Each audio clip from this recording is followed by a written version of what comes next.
Continuing from the previous part, that rock nearly took Jain's life. When Jain thought he was dead, he woke up once again. He had undergone successful head surgery and quickly regained consciousness. However, Jain had lost most of his memories, with only vague recollections remaining. He only remembered his name, Jain. Furthermore, he couldn't provide any information, and investigations yielded no results. Even his fingerprints weren't registered. The police suggested Lisu, his guardian, to take him home.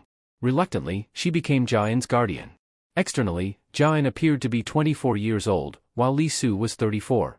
When conversing with Jain, Lisu requested him to speak politely, despite his real age is somewhere around 30.50 billion. Perhaps due to some maternal influence, Jain often desired Lisu's hand to hold as they searched for work and accommodation. Initially hesitant, Lisu couldn't resist the plight of the young man who had once saved her life, so she allowed him to hold her hand unconsciously, leading Jain to burst into tears, though he couldn't comprehend why. Later, Lisu brought Jain to work as a server at a friend's place. Initially hesitant due to Jain's unnatural speech, resembling mimicry of a regional dialect, Lisu's friend eventually accepted him as an employee. Despite Jain's desire to live with Lisu, he had to accept life at the cafe. Meanwhile, Lisu was also occupied with environmental research, intending to leave her dog behind upon her swift departure.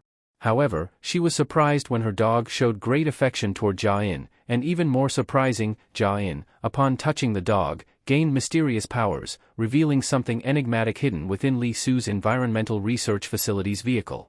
With his heightened senses from the borrowed power, Jain sensed the presence of a mysterious creature, unknown even to him.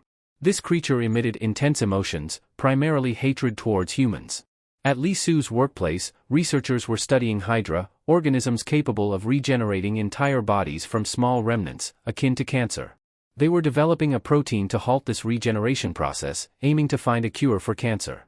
Recently, the research facility acquired a new species of Hydra, dubbed Steer, possessing the same regenerative ability. They viewed it merely as a test subject, unaware of its true nature. Its natural survival instinct threatened human extinction. Currently, there were two different creatures on Earth with the same purpose. One was held captive, while the other had lost its memory. As for Jain, he was trying to adapt to life at the cafe. He was advised to read the books available there since customers rarely did. Under the guidance of the cafe owner, Jain quickly learned how to serve customers, aided by his handsome appearance, attracting customers rapidly. The cafe's revenue soared, pleasing Lisu's friend, who was impressed by Jain's performance. To celebrate his integration, Lisu invited both Jain and her friend for a drink. Initially disliking the bitter taste of beer, Jain grew curious upon learning that people drank to get drunk and reveal their true nature. He ended up getting drunk himself. On the way home with Lisu, Jain, influenced by what he read, subtly hinted at ensuring her safety, which she accepted. As they walked together, they spotted fireflies glowing for the first time at night, fascinating Lisu. In his drunken state, Jain unconsciously activated his instincts, causing his body to emit light like fireflies. However, this strange sight terrified Lisu, who fled without realizing there was no path ahead, leading to her fall into a ravine. Fortunately, Jain, with the speed of a predator, quickly rescued her. The next morning, while working at the facility, Lisu was introduced to Steer. Currently, they have 14 Steer specimens. Among them, 13 samples were separated from a mother organism. Initially, during the experiment, the team leader poured acid onto the mother specimen. Although Steer remained unaffected, all 13 remaining specimens reacted, despite no direct impact. As a result, the research team couldn't ascertain whether the 14 specimens being experimented on were individual entities or not. It was a mysterious connection between the 14 specimens that, to this day, none of them could answer. This morning, Lisu took the opportunity to ask the team leader about Jain's case. The team leader's response left her shuddering. He believed that if there were someone like Jain, it wouldn't be a human but merely a research subject for the advancement of humanity. Immediately after the shift, Lisu went to confront Jain about his capabilities. Jain was very sincere, admitting that he could become anything if he wanted, but he wouldn't do it if Lisu didn't like it. At this moment, Lisu posed another question to him. If Jain could become anything, what could he still do with his remaining memories? Jain unconsciously replied that he would cause the extinction of humanity. This shocked Lisu speechless. Despite the unexpected reaction from Lisu, Jain couldn't even remember what he had just said a few seconds ago. Lisu felt extremely perplexed. She couldn't comprehend the intentions of the person in front of her. Thus, to uncover the truth, she handed Jain a contract. From now on, he would become Lisu's research subject. Although not forced, Jian quickly signed the agreement. Thus, he had a tiresome night enduring Lisu's experimentation. The result was his weariness the next morning when meeting the cafe owner.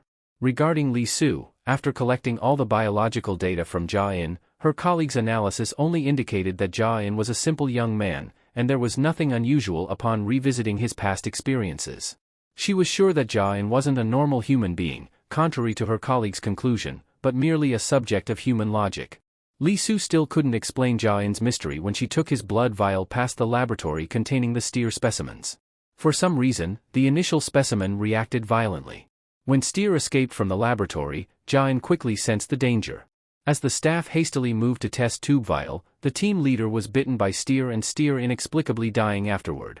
Despite the mother specimen's death, the others seemed unaffected. Conversely, from the bite's impact, the team leader began convulsing and fell unconscious. But when Lisu with the blood vial entered, the team leader's body, controlled by steer subconsciously, attacked her. Fortunately, Jian arrived in time, knocking the team leader unconscious and swiftly taking him to the hospital for treatment. In response to Lisu's curiosity about how he knew her location, Jian truly didn't know why. The only thing he knew for sure was that where Lisu worked was extremely dangerous. As for the team leader, he remained unconscious in the medical vehicle, seemingly being controlled by steer. Additionally, a coworker who had just suffered a small scratch from the team leader also appeared to be affected by steer. To ensure Lisu's safety, Jian wanted her to stay away from her workplace.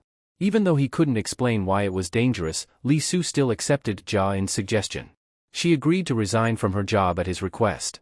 It wasn't that she believed Jian's words, but rather, it was due to the biological test results she had previously researched about him.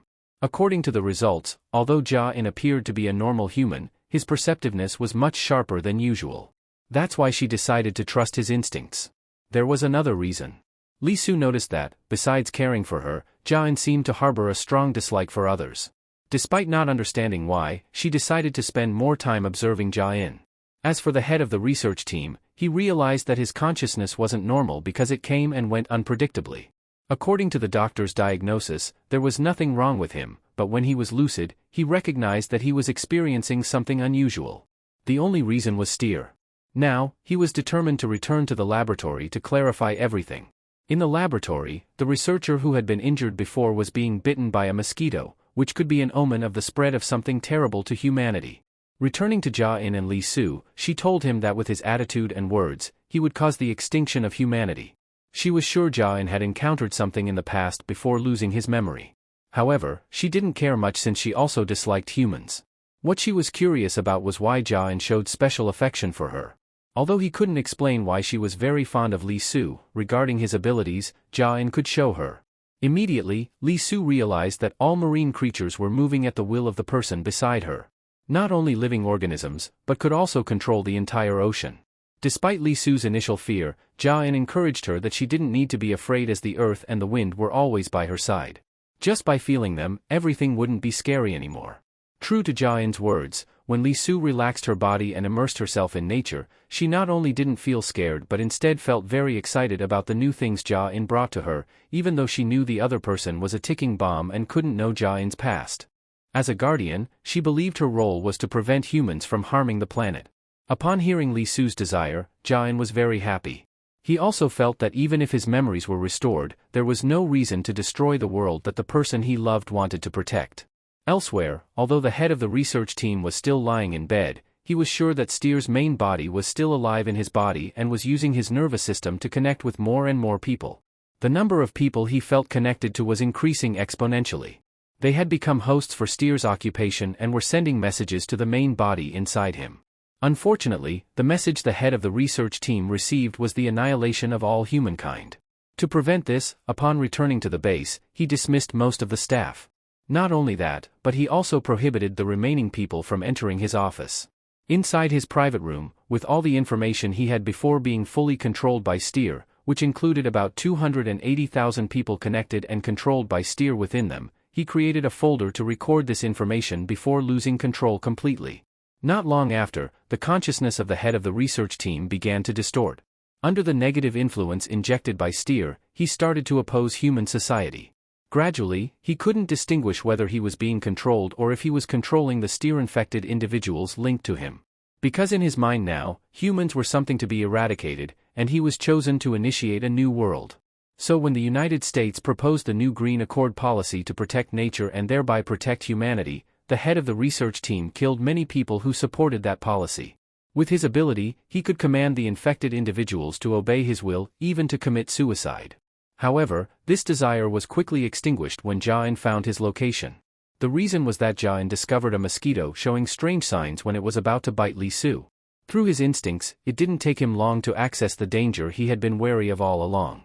Initially, the head of the research team still had consciousness, but it was the mentality of a twisted human.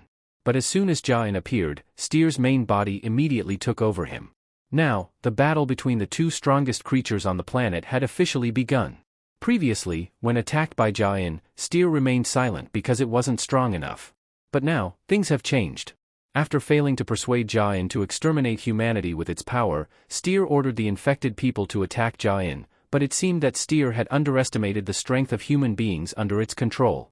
For Jain, it was just child's play with instinctive power honed over billions of years. He easily taught Steer a lesson. With just a physical impact, he knocked Steer out. Jain quickly threw the human body that Steer was controlling into the sky, then tossed it down like a toy into a nearby deserted area. However, as long as Steer remained inside, the body of the head of the research team couldn't be killed. After that, Jain also delivered a few more blows to Steer, but shortly after, all the injuries healed. Steer also tried to invade Jain's cells but failed. It still couldn't believe that Jain's pure power could resist something that could control all living creatures like itself. So, Steer ordered many infected creatures in the area to attack Jain once again. But this time, the outcome remained unchanged, with just a little impulse created. Jain made the approaching creatures collapse. Steer was thrown into the sky and received a normal punch from Jain, causing the body it was controlling to have a huge hole torn open on the side. Now it realized that confrontation with the monster in front of it was impossible. But it didn't matter, it knew the fatal weakness of Jain, or at least the weakness of Jain's memory-lacking version. Knowing what to do next, Steer quickly summoned a pack of crow, but this time, they didn't attack Jain. The pack of crow bypassed him and aimed at Steer's host instead. By doing so, Steer's main body transferred into one of the crow and left the head of the research team gasping for breath. When Steer's ability to recover was exhausted, he tried to inform Jain about the existence of the folder he had written. Unfortunately, Jain didn't pay attention, as his concern at the moment was for Lisu's safety. In another scene, while chatting together, the cafe owner unconsciously choked Lisu. She realized she was losing control and advised Lisu to run away, but she didn't understand what was happening, so she hesitated. The controlled crowd gathered to turn Lisu into Steer's new host. Fortunately, Jain arrived just in time and saved Lisu once again. Although deeply sorry, Jain had to attack the cafe owner to rescue Lisu. While Lisu was under attack, many people worldwide simultaneously experienced strange neurological symptoms. The government considered it an infectious disease and tried to find the cause. Another piece of information provided by those with mild symptoms was that they felt they were receiving words and images transmitted to their brains. The person in those images was a long-haired Korean woman. According to modern medical knowledge of humans, experts said the first symptoms of this disease were mild muscle contractions, starting from the arm until eventually, the body would move involuntarily. They named this disease wave. In a small corner, while live streaming the image of a friend initially infected with the wave disease, this young man thought his friend was just cooperating with him to gain views. But in reality, much to the surprise of the channel owner, his friend was indeed being controlled by Steer and, along with other infected individuals, was heading towards Lisu's location. Returning to Jain and Lisu, they were surrounded from many directions. Although Jain couldn't be defeated, he also found it truly difficult to rescue his friend. When Jain intended to use force against the controlled people, Lisu stopped him. With no other options, Jain had to piggyback Lisu and flee from the pursuing crowd. After escaping the crowd for a while, Jain explained everything to Lisu. Through Jain's account, she learned that Steer had controlled the head of the research team and caused the events she had just witnessed. Moreover, to protect Lisu, even though she didn't want to, Jain also killed her boss. Seeing Jain's indifferent face after killing a person made Lisu very angry. Because she couldn't understand the other person's humanity, Lisu refused Jain's help and wanted to investigate on her own. Nevertheless, for an ordinary person like Lisu, when she approached the door, she was almost attacked by Steer. Fortunately, with her instinct, Jian managed to save her. To Jian, Lisu is important, so regardless of what Lisu says, he doesn't care. His priority is to protect the person he cherishes. Using his electric eel ability, Jian completely blocked the people being controlled by Steer at the door. Unfortunately, this scene was captured by a nearby live streamer. With a large number witnessed that extraordinary scene.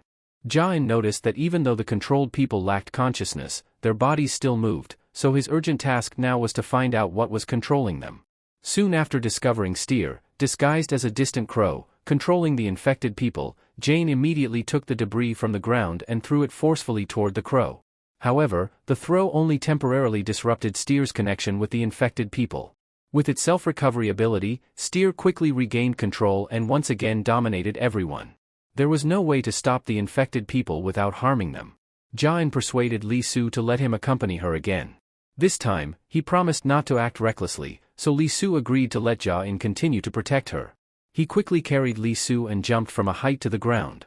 This scene was captured and spread everywhere from ordinary citizens to the president of South Korea. Among them, someone recognized Jian immediately upon seeing him. She immediately called Jian a monster because her father was a detective who had investigated him and died many years ago. Returning to Lisu, Jian couldn't protect her when a crow approached and attacked her without him knowing. Seeing the wound on Lisu's hand and the dead crow nearby, Jian was shocked to realize that he had failed to protect the person he valued most.